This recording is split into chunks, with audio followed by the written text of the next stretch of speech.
The will to live and the will to die. Jim Drake at that time said to me, he said, "Chris, if we don't get out of here by Christmas, we'll both be dead." And that scared the daylights out of me, thinking that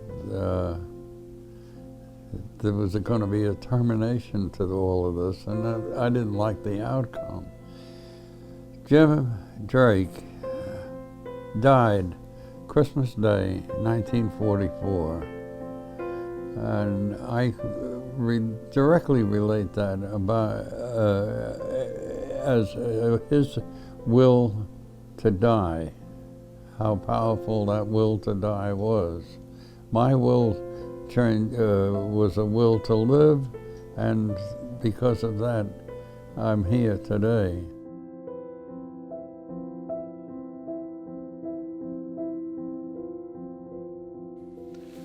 If you can imagine working so hard for something all your life, and then boom, it's taken away from you. Well, it was like that for this guy. He wanted to be a fighter pilot. It was during World War II, there was an enemy, he was patriotic. That's initially what really attracted me about this story, because the story is about a guy who wanted to become a fighter pilot. He became a fighter pilot, and he was flying, at the time, one of the coolest planes in the sky. It was a derivative of the P-51 Mustang. On his first combat mission, through a weird quirk of bad luck and cruelty, he never even meets the enemy. Instead, he runs out of gas and spends the next 2 years as a prisoner of war. I'd like to introduce you to Chris Morgan of the 311th Fighter Bomber Group and POW from 1943 to 1945.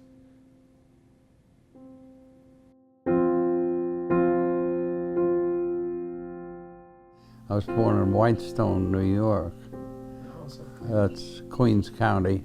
My father at that time was a policeman in New York City, and my mother was a seamstress.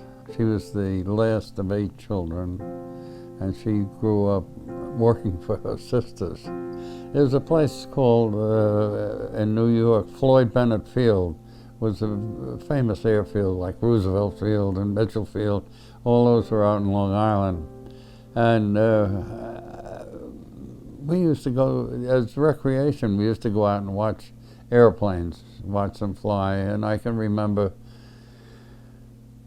there's a plane called the GB Sportster. It was a fantastic airplane. And that was the first love that I had for an airplane, was the GB Sportster. And then the military planes from Mitchell Field. I can still visually see them flying in formation, and The drone. yeah, it's just unbelievable.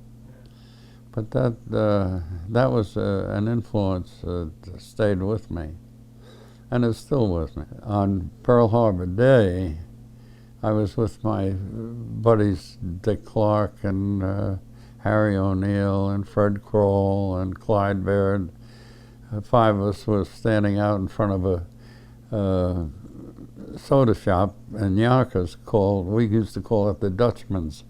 The name of the place was Cars and Schultz. It was but we called it the Dutchman's. And that's where we heard about Pearl Harbor. The 5 of us were standing outside, and somebody came up to us and said, "Did you hear?" And then they told us about Pearl Harbor. So we immediately all wanted to enlist, and everybody selected the Air Corps. We all wanted to be pilots. And fortunately or unfortunately, I was the only one that got through flight school. The others had either physical impairments or something else that precluded them from going through flying school. So I did get through. And I had an English instructor at that time, believe it or not. He was a pilot in the Battle of Britain, and they gave him a cushion job of coming over here and being an instructor to American pilots. Doug Wakefield, his name was. But in any event, we had very good instruction. And then we went to advance. We got back in the Army, and that was, I had an Army first lieutenant, I'd have even forgotten his name, that was my instructor there. So that the entire program had comprised of 200 hours in the air, and that was brought up through the primary, basic, and advanced training. I graduated in March of '43. I went into a single-engine advance at Marianna, Florida here. I was 19 years old. I didn't want to be, the casualty figures coming out of Europe were horrendous. The 8th Air Force was taking a terrible beating over there. They'd send, believe me, 17 airplanes up and one comes back. 10 men on each airplane. Now, that worried me, or was a challenge to me in the fact that I didn't want to have that responsibility. I didn't want 10 men as to be responsible for the lives of 10 men. So that's why I went into single engine. I had the privilege of electing either single engine or multi-engine. And I selected single engine because of what was happening in Europe. And I thought, well, if I go down, I'm going to just go down myself. I won't be taking 10 guys with me. And that's a big responsibility. No, the people thought a lot of the Air Force. I walked with my father one day after I graduated from flying school, and we were walking in the streets of New York, and a GI came in the opposite direction. He saluted, and I saluted back. And my father said, "Is he saluting you?" And I said, "No, Dad, he's saluting the uniform." And so that's the way I felt about my position as a second lieutenant. Did you have any regard of the Japanese? What did you think of them then? I mean, this is before you took off. What did you think of Japanese? They were the enemy, and they were killing Americans, and so our job was to get rid of them as quickly as we could. And we had a good platform to attack the Japanese, the airplane that I was flying. And fortunately, I guess, fortunately, or the way you look at it, but I say fortunately, I didn't have to kill anybody. And that was, I would have been a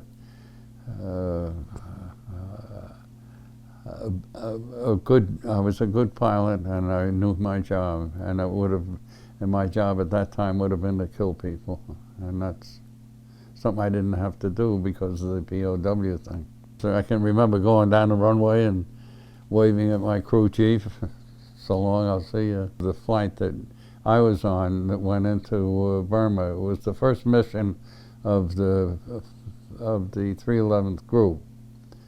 And General Olds was the flight leader for flight number 1, Red Flight, and Colonel Melton was the flight leader for the second flight. Major Lutz was our flight leader for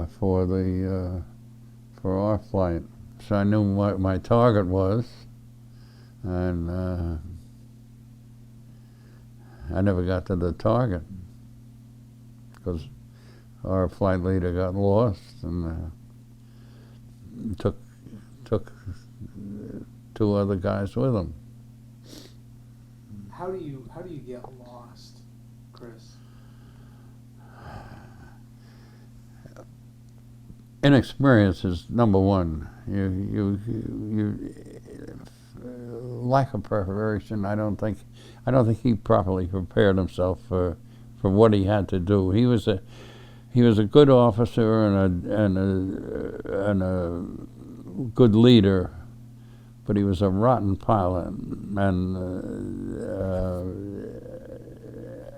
that is what, that failure on his part is what caused me to be in that prison for 2 years. Well, I flew up alongside of him when we were definitely lost, because he was flying in circles and I knew he was lost. I did fly up alongside of him and told him that I could take him home. And he looked at me and he pointed to his collar. He was a major, and he pointed to his collar and told me to get back in formation. And that's what I did. I followed orders. He went down, he ran out of gas and crashed into a sandbar on a river, and Bo and I landed in a rice field.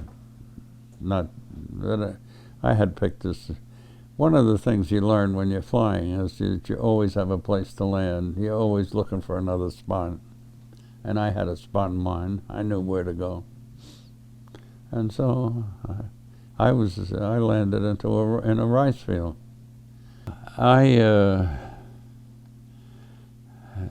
waited until my tail hit the ground, and then put my hands up in front of me, and I rode it out, that's all. And then it didn't take long, and I was very fortunate that I got through it all right. But the airplane was destroyed. The first night we stayed, I slept with my airplane. And then the second day we decided to try to find our way back. We knew what direction to go, generally, and it involved, crossing a river was one of the things we had to do. And we stole a canoe and crossed the river, got across the river with this damn canoe. And the following day we started our march again, and the jungle was very, very thick and heavy. The ground underfoot was unstable. Bo got caught into some quicksand. We had saved our parachute, the lanyard from our parachute. We had saved all that. And when Bo was stuck in the mud, I was able to pull him out with the rope that we had from our parachutes. That was a sad thing. And then we were trying to figure out what the hell to do. We weren't getting anywhere, really. And all of a sudden some natives came along, some Burmese natives. And they, one of them had I'll never forget, he had a brass buckle on. It turned out he was a Burmese Boy Scout. And I thought, well, Jesus, these guys they're Boy Scouts. They're going to take us back to India, you know. And so we hooked up with them. And then they led us into an ambush of the Japanese soldiers. And that was all she wrote, because there's nothing we could do. I can't say that there was any fear. We were just worried about what was next, that's all. What was next? What were they going to do next? And it turned out the soldiers that captured us they were not nice. They didn't like us because our group had been over there strafing them and causing trouble. So that's when I had as bad a time as I had throughout almost the whole experience. They beat us and tied us up. My hands they got swollen and very, very painful, very painful. How do you think until it stops being painful, that's all. It doesn't hurt anymore. It's just so numb. How do you think you handled it? I did pretty good. Bo didn't do too good, but I did. What's the difference? Well, he got angry, and he started swearing at them. And they took wood. We had there was a fire there, I remember, and they took a piece of wood out and started whacking him with this burning wood, you know. And so I said, for God's sake, Bo, shut up. And he did, and we survived. That first night was as bad an experience as I've had, I think, and over a long period of time. That was a bad night. And then the next day we got taken to the first English-speaking Japanese that I met, and he wanted to know. He had questions about who my commanding officer was, and where I was from, and all this kind of stuff. And I told him, well, all I have to tell you is my name, rank, and serial number. And with that, they fired a rifle right next to my head and hit me over the head with another rifle. And that got my attention. I thought, well, I'm dead now. But I wasn't. And this chap said, he said, you must talk. And he took out his sword, and he showed me the sword. And I said, well, I agree with you. I got to talk.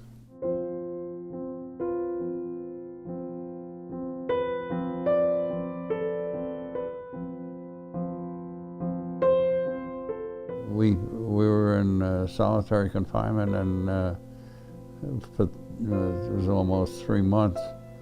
And it didn't affect us at all about trying to escape or anything. But I think the Japanese always were a little in awe of the American. This pocket is all that remains of my uniform that I was wearing on October 16th, 1943. The rest of the uniform disintegrated. I kept it as long as I could, using the pant legs and shirts and shirt tails for patching. But in any event, this is all that's left of my uniform from October 16th, 1943. What'd you put in it? And I used it to put in whatever valuables I had while I was in prison camp. I mean, simple things like a knife and fork, or whatever. But this was, if I had anything of value, it would be kept here. We had a meal one day, and I was looking across the room at a fellow by the name of King. I've forgotten his first name. But in any event, he was sick and couldn't eat his rice, couldn't eat his meal. And I was sitting there, and I finished my rice, and I'm looking over at King, and I said to myself, Jesus, if he doesn't eat his rice, maybe I can get it. And then I reflected, how low can you get to look at another man who can't eat and wish that he couldn't eat because you wanted it to save yourself? So that helped me change my attitude about the POW experience. I became more compassionate and worrisome about other people rather than myself.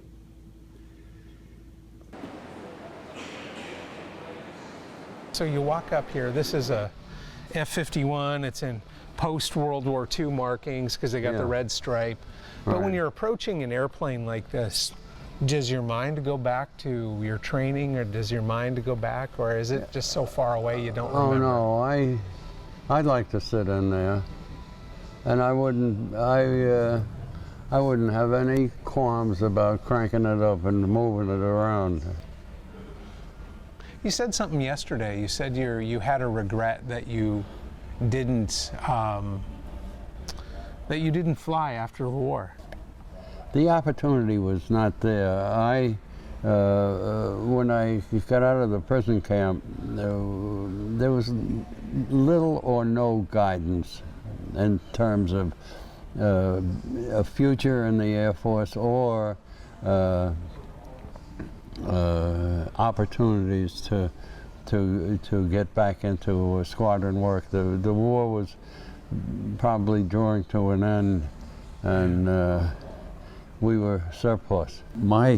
Part of my thinking about fighting is when I was at William and Mary, I was walking on its campus street one day, and a fellow almost ran me over, and with that I chased him, and we had some words, and it got to the point where we were going to have a fight.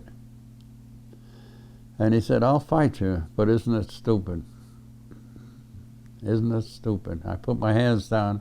I've never raised my hands again.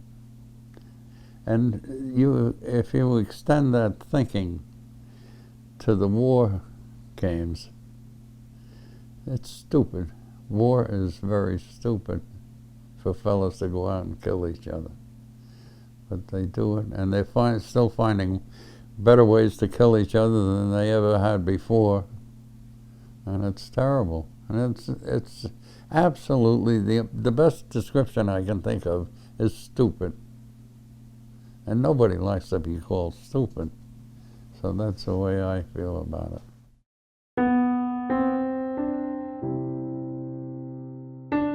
Coming home was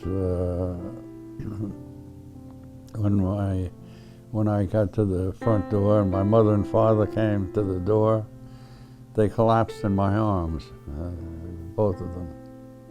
It's unbelievable.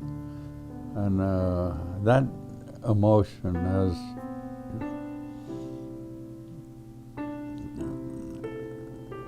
and the memory of that emotion and what happened that night has stayed with me forever.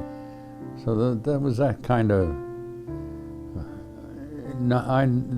the knowledge of that love was out there sustained all of us. I think that I had a picture of my mother and my sister that the Japanese even let me keep, that I explained to them that's my mother, and they knew what I was talking about, and they let me keep the picture.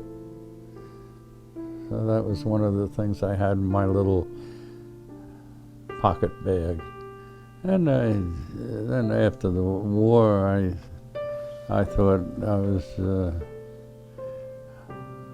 I looked at the catalog from William and Mary, and I saw a picture of Lake Matoka, and there's a boy and a girl in a canoe on Lake Matoka, and I said, that's the place for me. And so I went to William and Mary and wasted 5 years. How'd you waste 5 years? Yeah, I drank too much. I invented drinking, and so I drank too damn much for 5 years.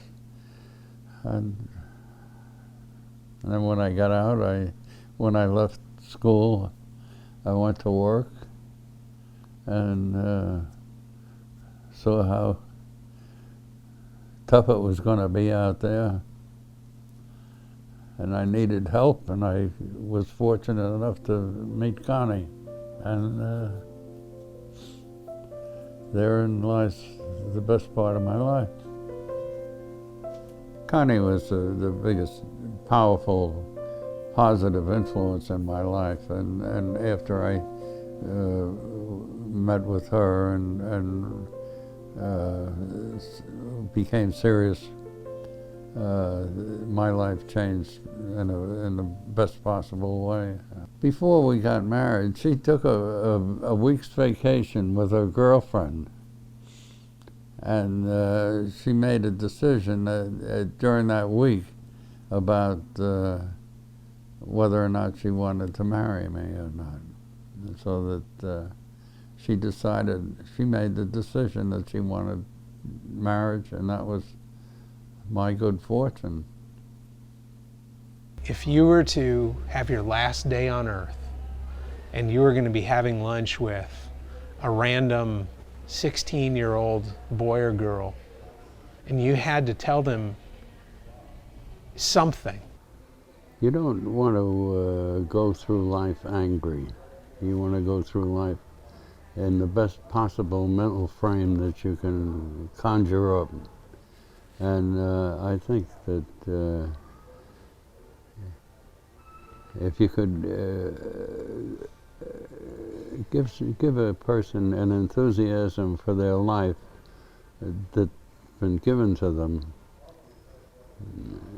that you can't do a hell of a lot more than that. Enthusiasm for life. Love one another.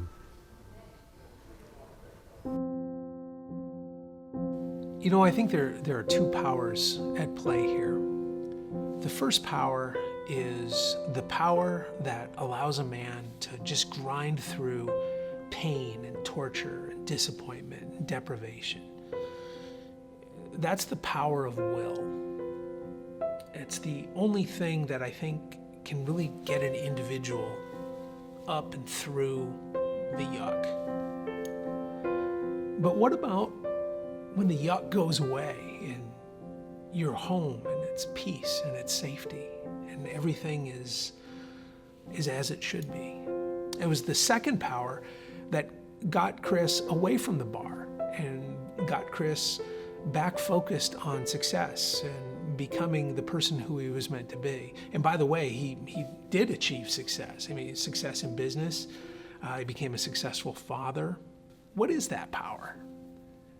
Well, I got a glimpse of it when I was talking with Chris, and I asked him about the secret of his life, and he said, you know, John, the past 3 years have been harder than any Japanese prison camp.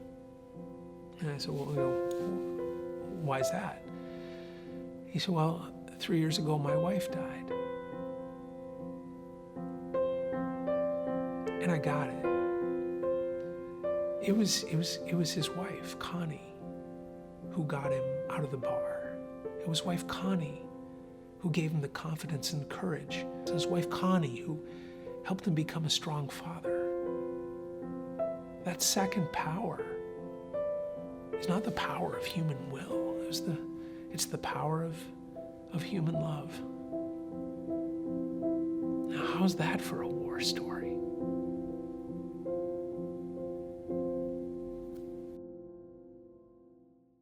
Was it love at first sight? Oh, I don't know whether that's a good expression or not.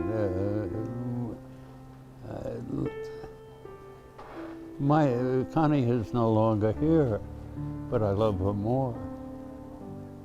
So it's not love happens over the years, and it's something that you earn and respect.